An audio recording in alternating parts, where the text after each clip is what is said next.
தாராசுரம் கோயில் தான், ஐராதீஸ்வரர் கோயில். அப்பா, உள்ளே போன உடனே கம்பீரமான, அதாவது ராஜ கம்பீர திருமண்டபம் அப்படின்னு சொல்லக்கூடிய அந்த மண்டபம், அதாவது இறைவனுக்கு முன்னாடி இருக்கக்கூடிய அந்த திருமண்டபம் அவ்வளவு அற்புதமான நுணுக்கமான சிற்ப வேலைப்பாடுகளோடு இருக்குது அப்படின்னா அது மிகையே ஆகாது.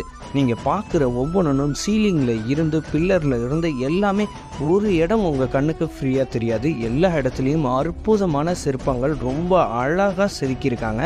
இந்த சிற்பங்கள் எல்லாம் எப்படின்னு பார்த்தீங்கன்னா 2 சென்டிமீட்டர் தாங்க இருக்குது. அந்த 2 சென்டிமீட்டர்லேயே வந்து பார்த்திங்கன்னா கற்பக விநாயகரை செதுக்கியிருக்காங்க, சிவனை செதுக்கியிருக்காங்க, பார்வதியை செதுக்கியிருக்காங்க, விஷ்ணுவை செதுக்கியிருக்காங்க.